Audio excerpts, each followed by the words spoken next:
I saw souls moving through the darkness, trying to speak, but no one could hear them anymore. It wasn't a dream.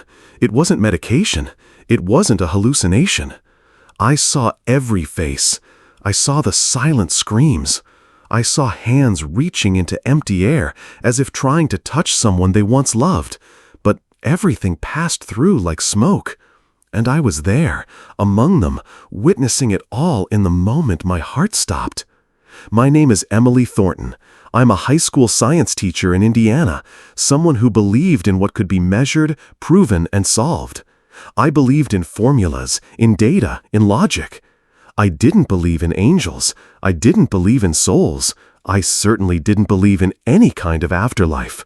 But I was wrong, so deeply wrong, in a way that no equation I've ever taught could explain. What happens when an atheist comes face to face with a reality that science can't touch? I used to ask that question to my students as a joke. Now, I am the answer. That morning, I went for a run, just like I always did. A daily ritual that helped me stay focused and strong. There were no warning signs, no strange symptoms, until a sharp pain spread from the center of my chest and the world around me began to dim, like someone had flipped off the switch to the universe. But what I saw next wasn't darkness, it was light. And then the souls. And then a truth so profound that I can never go back to the way I lived before. If you think death is the end, just wait until I tell you what the dead are doing right now. It will change the way you see life, the way you see your loved ones, and the way you see your soul.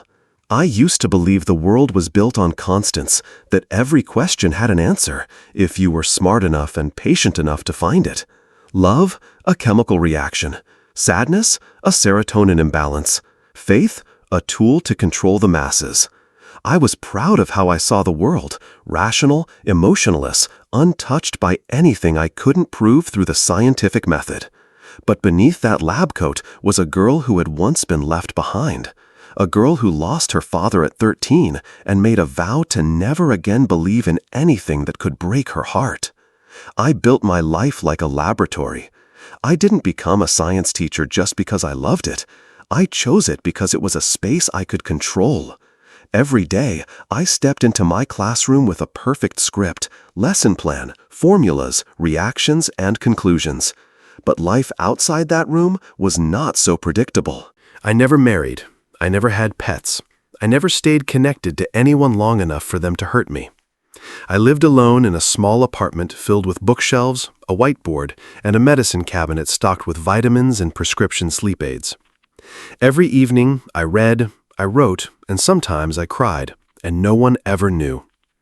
I didn't deny my loneliness. I domesticated it. I made it part of my routine. I thought I was free. But now, looking back, I realize I was a prisoner, held captive by my fear of losing anything or anyone ever again. What I didn't understand then was that to truly grasp life, I would have to meet death. Not the death of my father, not someone else's death, but my own. Because only through that death would I be taken to a place where every question fell away, and every answer was reduced to one word: love. When my consciousness left my body, I didn't feel like I was rising. I felt like I was floating, light as air, weightless, effortless. I wasn't afraid. I wasn't in pain. There was only one strange realization. I was fully me, even without a body.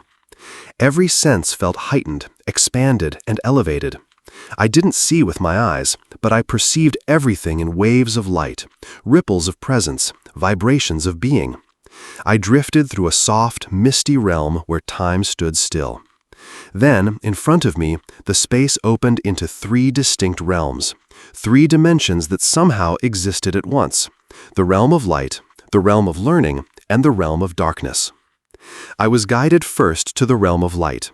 It was radiant, but not blinding, warm, but not burning, peaceful, but not silent. Souls were resting there, not speaking, but I could hear their thoughts as if they were my own. Love filled the air like a fragrance. An elderly woman smiled at me. I didn't know who she was, yet my heart remembered her.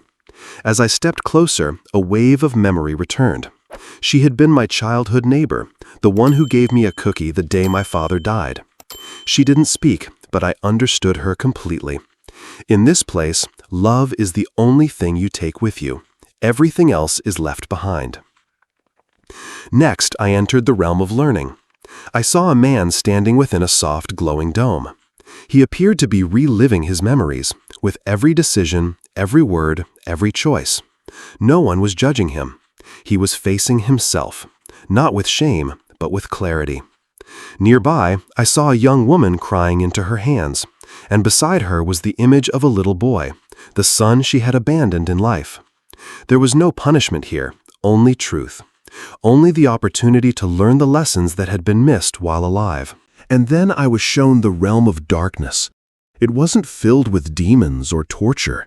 It was cold, heavy, and suffocatingly silent. The souls there weren't trapped. They had isolated themselves. They didn't believe in the light. They had forgotten how to love. I could hear them whispering in anguish, "No one needs me. No one loves me." I wanted to scream that it wasn't true, that they were still loved, but they couldn't hear. Their hearts had been closed for so long. And then, just as I felt the weight of their pain sink into me, I sensed a presence. It came like sunlight through heavy clouds, not a voice, not a figure, but a force of truth and love so powerful that every part of me responded. I didn't need to be told. I knew. I was about to meet him. I had never placed faith in religious images, yet the instant he appeared, I needed no one to identify him. I sensed a light drawing close, not a physical glare, but a radiance made of understanding and kindness, a light that knew every crack in my heart without forcing me to speak. Jesus was there. He did not tower in grandeur, nor carry the chill of judgment. He simply existed, as if he had always been near, waiting for the moment I grew still enough to notice. He spoke no audible words, yet every half-formed thought inside me met an answer so tender and precise that tears rushed out before I knew they were coming. I saw myself laid bare before one simple truth. I had lived my entire life in fear. Not fear of dying, but fear of loving. I feared betrayal, feared loss, feared that if someone entered my life, they would walk away as my father once did. Jesus did not scold. Instead, he invited me to witness the moments when I had turned away from love. There was the student whose hopeful eyes had begged for a word of encouragement. There was the hug I refused because I felt awkward. There was a call from my mother. I pushed it to tomorrow and then forgot. No accusation followed, only illumination. Each scene drifted past like a gentle breeze, yet every one cut through me and left me breathless. Then came a question that used no language, yet boomed inside my chest like thunder in a silent night. If you return to life today, how will you live differently? The question yanked every door inside me wide open. I had no prepared answer. I only knew that if I were granted another moment on earth, I would never again postpone a hug, swallow a loving word, or sit silent when someone needed a listening ear. I would treat every moment as sacred and every person I met as a sacred part of a design larger than anything I had ever understood. Jesus smiled, and in that smile, I learned the last lesson. Love does not begin when we become worthy. Love has always been present, waiting for us to unlock the heart and let it in. I woke up in the hospital, bright lights overhead, the heart monitor ticking like a metronome, reminding me I was still alive. The nurse burst into tears the moment my eyes opened. The doctors could not explain it. They told me my heart had stopped for nearly 10 minutes and that even if I survived, I should not have been alert. But I was not simply alert. I was awake in a way I had never been before. The first sensation was a deep quiet, not the hush of isolation, but a profound peace.